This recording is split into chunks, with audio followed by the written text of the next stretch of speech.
Aloha folks! Been working on the project for a few days and thought I would create a quick, well, semi-quick video of what I am assembling, which is a raised bed, garden bed, that's going to go on a concrete slab so it won't be over dirt, which creates a little bit of a challenge, but going to try this out. Keep in mind this is a first go around. I don't know what the end result will be. The whole thing might fall over, but either way I'll work with it, and this is what we do when we are gardening in beautiful Maui. I will show you the pieces I've already cut. I've done a lot of the work already, so it's not a step-by-step. This is just what I had to go through to create the parts for a garden bed and how I'll assemble it.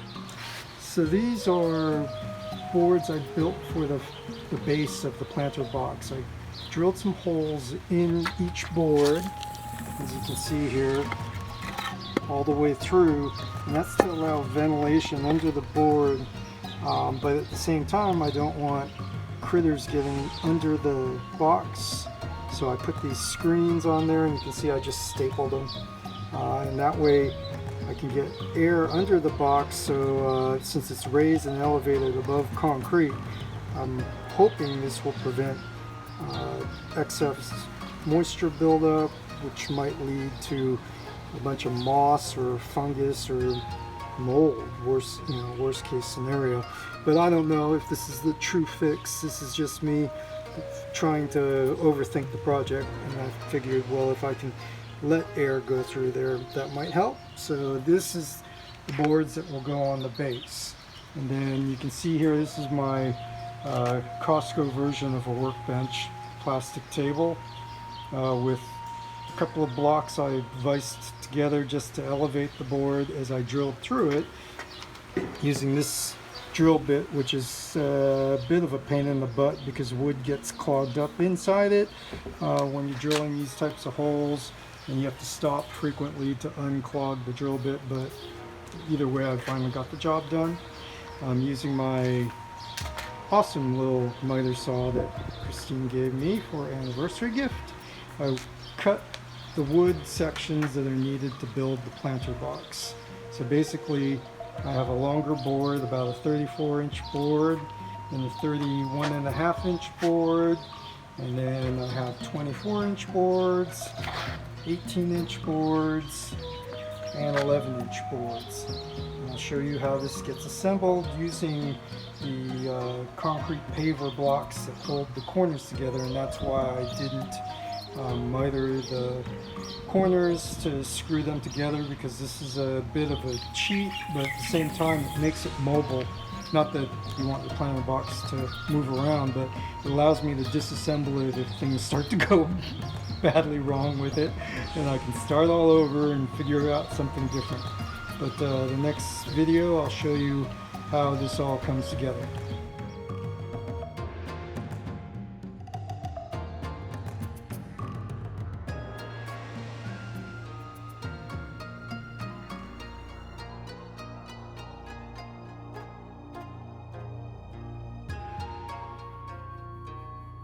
This is the cement block that will be the corners of the planter box. You can see I placed this on the corner of our slab, and it's about 3 inches in both directions, roughly. Doesn't need to be perfect. Obviously they're very mobile. So these blocks are just over 5.5 inches tall. And square wise they're almost 8 inches square. And so basically we'll have them set up to receive the lumber on their corners, and I'll show you what that box will start to look like here in a moment. So you can see, place the block wherever you want to position it. Now naturally, if this is going on dirt, that hole in the middle is so that you can place a piece of rebar through there down into the dirt to keep the blocks stable and from shifting.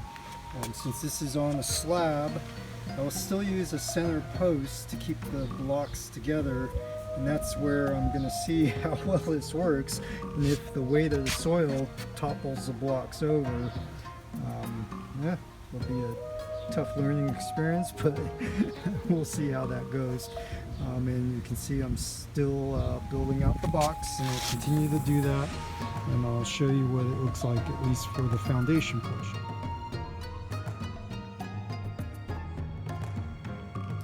Here's the foundation of the box, or the base I could call it. And you can see the bottom is made of a pressure treated wood. I know for planter boxes you don't want to use too many things that have chemical treatment, but this is the portion that will just elevate the box. The rest of the box is made of redwood, so that is definitely a lot better for the soil. And what will happen here is planks, and the reason this specific dimension is I don't have to cut the longer planks that are going to run lengthwise on this box to give it basically a floor, and then the soil will go on that floor above ground by whatever this is, 6 inches. So you can see if I were to just run the planks along this, there's a big gap right in the middle of each space where all that weight could collapse it. So I actually did build this so that I can run a board lengthwise in it, and then that will be an additional support, so like an I-beam support. And I'll put those in there, and then I'll put the flooring on there and show you what that looks like. Okay, so I located a couple of extra support beams. You can see I've just put them in, and it's basically to help support the flooring. I'm just using these stainless steel really trim screws, and it's just to kind of keep it in place. It's not a structural thing. So doing that and tightening this up, and then I'll put the floor on, and I'll show you that.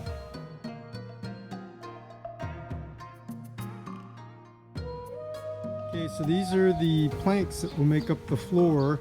I've already taken, these are 6-foot planks, 6 by 8 inches.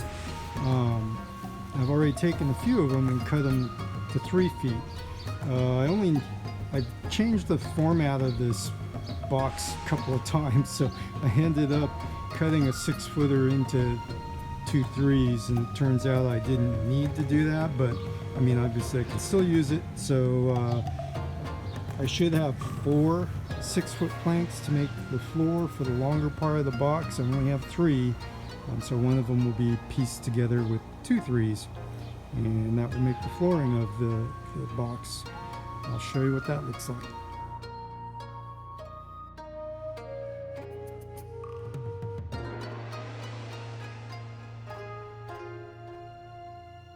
Okay, so I've assembled the floor, and it's pieces of redwood plank.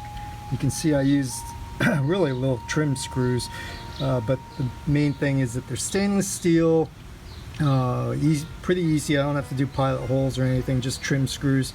And it's really just to hold the planks in place, not anything more than that, because once I build the structure over this, that will really kind of secure everything. But this is mainly so that it doesn't shift for any particular reason. I don't know if the bricks will move and settle and such. So a little different, but now I'm going to place these bricks and then make sure that where you see the little hole in the middle of the brick, I have a hole all the way through to connect the rebar, because that's what's going to keep at least, I'm hoping, these walls in place once they're put together. And you can see right now that goes right just to the wood. You may not be able to see that. I can see it here in my light, but I basically need to continue that hole through there, which I'll do by marking it and then drilling through. Okay, so holes were drilled, located by my first placement of the brick above the other brick. Finding the center point, I use this smaller bit, which I believe is 3/8 to drill that initial hole, directing it through the hole of the actual brick.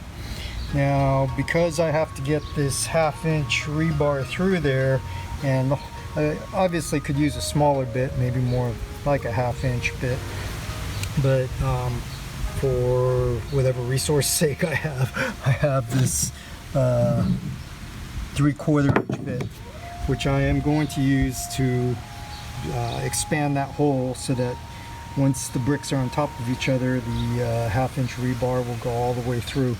And so I've had the bricks all placed in their locations, and that's what we're going to do, is just line that up, drill the bigger hole now, and then we can place the rebar through. Okay, so we have our 3/4-inch hole drilled through.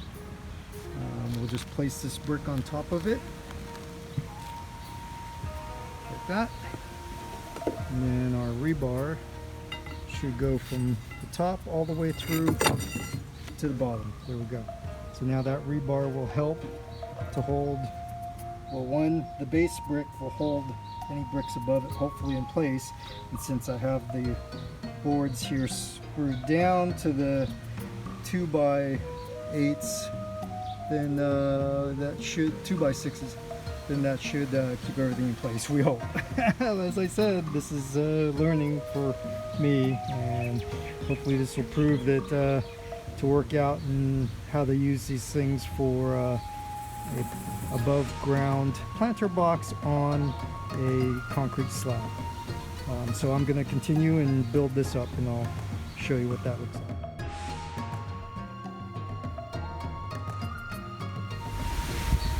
So I placed the bricks after drilling the larger holes and get the rebar in place, and you can see that now I can pretty much build up from here using the other redwood that I'd cut to create the different walls and separation, and then stacking the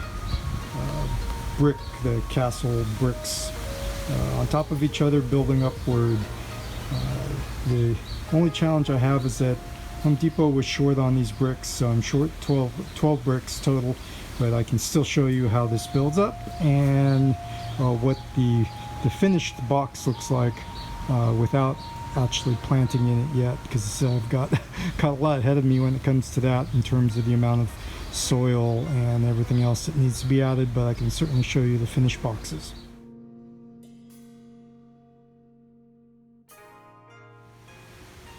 So this is 2 levels high, basically as far as bricks go, but I'm missing a brick right there in the middle.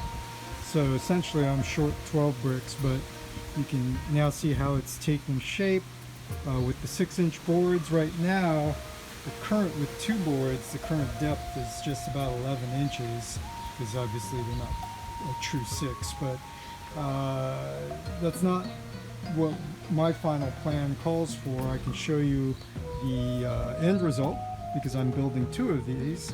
I have completed one already, but you can see how the rebar connects down to the base piece, and these things are pretty stable. I mean, we'll find out once we load it up with soil how it does, but overall dimensions, it's showing about 37 inches in, let's call it length, and then width is 27 for this box, and then this box was about 20, I believe it was 22 by 34, so those are the 2 boxes. So essentially that is replicated over here in a more completed format, and you can see how the height of this box above its foundation is 4 2x6s, and then it's only 3 for the smaller box, but that allows me to have a little easier depth on this one. And the reason I'm making them this deep is clearly you can plant in 12 inches depth, but I've gone a little bit deeper because the goal is to plant a couple of the trees that we have sitting in pots here into these boxes, so that rather than having a bunch of pots around, yes, they're mobile, but not nearly as appealing as having the raised garden boxes, and then we're going to see how well these work.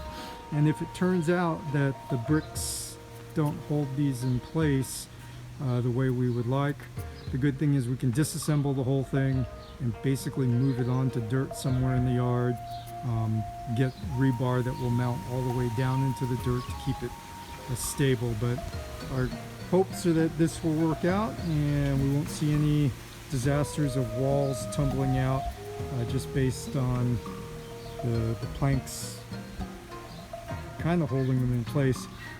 We may put a top piece here that kind of hangs over, and that way we can kind of set screws all the way around the box, and that may give it the added connection that will keep everything in its place. But that's what you have, and there'll be a longer process to line the boxes. We're going to line them with plastic. We'll drill some drain holes, even though we're on a slab here.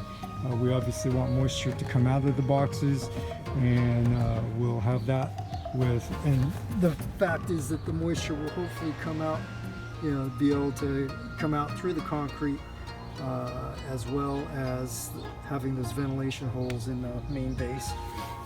And we'll see how that comes out. So once we have something planted in it, maybe I'll be able to post a follow-up photo, and we'll see how these do. But this is one of those we'll learn by trying out these things. So if you end up using the blocks and you put them on dirt, let me know how that goes. Or if you try to replicate this on cement, let me know if you come up with any variations that give the box itself a little more stability or anything else, especially the drainage issue. But good luck with your planting.